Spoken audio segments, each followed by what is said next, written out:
大家想象一下，如果你某天突然发现自己失去了痛觉，那你的世界将会变成怎么样呢？就比如说，你好巧不巧出门被车子撞了，结果自己感到被一股力推出去，跌倒在地上，手脚都破了皮，但是你却什么感觉都没有。你站了起来，拍了拍身上的泥土，和司机说了一声你没事，结果司机不放心，非要送你去医院，结果你被检查出来断了2个肋骨。这样的剧情，我想应该只会发生在电影里面吧。如果你在现实生活当中真的获得这样的超能力，应该会欣喜若狂。但你真这么想的话，那就大错特错了。在这个世界上还真就有这样超能力的人，只是他有的不只是感觉不到疼痛这么简单，更多的是失去了对现实生活当中的感知能力。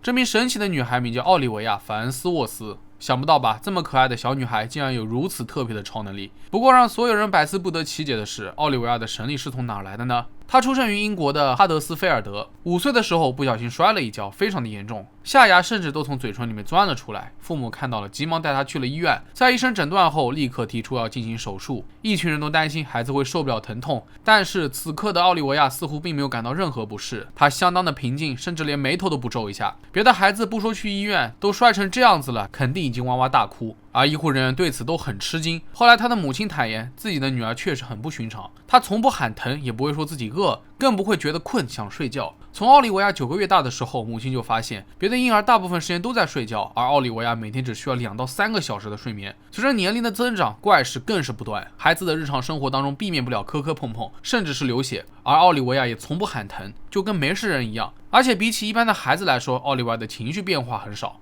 经过专家研究后发现，原来这一切怪事都是由于奥利维亚罕见的6号染色体缺失导致的。虽然全世界共有100人患有此病，但是奥利维亚是全世界目前为止发现的唯一一个集合了3种症状于一身的人。他几乎不用进食，也不用睡觉，更不会感觉到疼痛。所以奥利维亚也被称为仿生机器人女孩，吸引了许多人的关注。据说在2016年，奥利维亚7岁的时候，她和母亲外出，不料途中发生了严重的事故。这个小女孩被一辆汽车撞到后，还被拖了将近100英尺远，足足有30多米。路人都吓得开始尖叫了起来。当汽车停下后，司机也惊慌失措。但是令在场所有人都惊讶的是，奥利维亚自己轻松地站了起来，回到了母亲的身边，仿佛什么都没发生过一样。然而在这场事故当中，奥利维亚并不是毫发无损的，但她没有流一滴眼泪。根据她母亲的说法，奥利维亚本来会受重伤，因为她的胸前竟然还有一个轮胎印，但这并没有什么影响。她唯一受伤的地方就是脚趾头。医生认为，如果换了普通的孩子，遇到当时的情况必然会慌乱，反而会更加容易受到伤害。所以在此次事故当中，他这6号染色体缺失的病症竟然奇迹般的救了他，最后也并没有导致什么致命的伤害。除此之外，根据他母亲的观察，大约从4岁开始，奥利维亚才长头发，而且他非常挑食，之前只喜欢吃奶昔和鸡肉面，后来又吃了将近1年的黄油三明治。母亲很无奈，因为奥利维亚感觉不到饿，所以也没有办法逼他吃，而且就算威胁他说不吃这些东西会受到惩罚，也是毫无用处的，因为奥利维亚的情绪一直很平静，几乎没有什么东西能够引起他的情绪出现大的波动。然而，虽然奥利维亚很特殊，感觉不到饥饿，不会困，但这并不意味着他不需要吃东西，不需要睡觉。现在他父母的首要任务就是每天都要确保他进食，营养均衡，并且消耗必要的卡路里，保持健康。其他的都和正常孩子一样来抚养。在学校里面，大多数时候奥利维亚都是一个快乐的孩子，他非常擅长运动和游戏，表现得很出色。但是如果有学生对他指指点点，他也会变得非常的暴躁，甚至会使用暴力，或者把自己的头撞到墙上。而让人心酸的是，目前来说，奥利维亚必须要通过服用药物才能入睡。他的父母也多次与心理学家和精神病医生进行交谈，但这似乎是无解的，因为这些都是奥利维亚染色体结构的问题而导致的。而对于这一特殊的病例，医生们可以说是无从下手。虽然没有痛苦的生活听上去很不错，但是没有疼痛也意味着永远意识不到危险的存在。大家想象一下，我们不小心碰到热锅的时候，烫伤的痛感会向我们发出信号，于是我们就会下意识的把手拿开。但是如果你感觉不到，那只会进一步的受伤。而类似的事情其实还有很多，我们的神经就是会给大脑传送痛感的，一旦没有了这种感觉，那就意味着你连预感危险的能力都会丧失。所以说，对于他们的日常生活，我们只看到了积极的一面，更多消极的部分，换作是你也不一定会接受得了。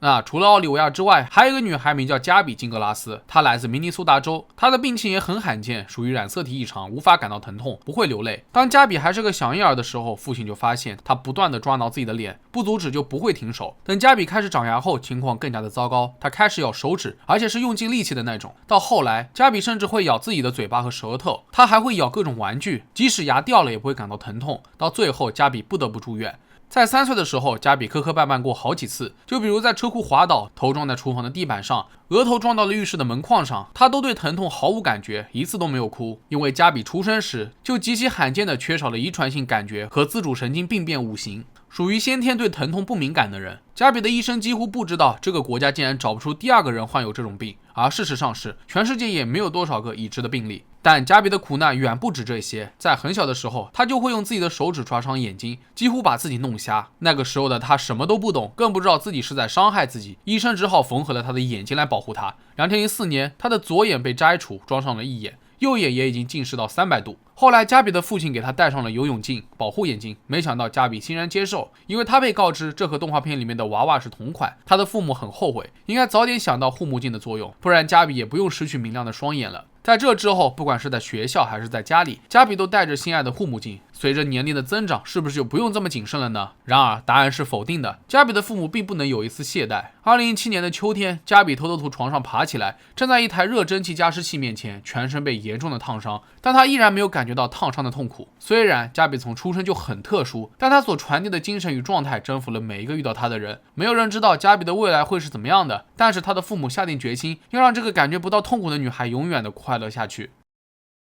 那么今天介绍的这2个女孩都有着令人难以置信的特征。虽然这些奇奇怪怪的病例对我们普通人来说很是新奇，但是这对他们的家人来说无疑是一辈子的伤痛。没有人能够保证他们未来能够远离危险。而对于这种罕见的怪病，目前也没有什么治疗方法，他们也许等不到完全康复的那一天。不知道有没有相关的慈善组织可以帮助他们，多一个人支持和帮助也是极好的。同时也希望有关染色体基因病的研究进程能够快速进行，也能够帮助他们更好的预防这样的病例发生。所以说有时候痛也不是坏事，反而是一种人类保护自己的机制。如果真的感觉不到伤痛了，可能对于这个世界的感知也会出现变化。日常生活当中无时无刻不存在危险，我们不能阻止伤痛的发生，但是伤痛同样的会让你的神经更加的警觉，以此来保护我们自己的人身安全。那么好了，本期视频到这里就结束了。各位对这种怪病有什么看法，可以在评论区下方留言。如果觉得视频做还不错的话，也不用了点赞、收藏和关注。我是郑郑，咱们下期视频再见吧。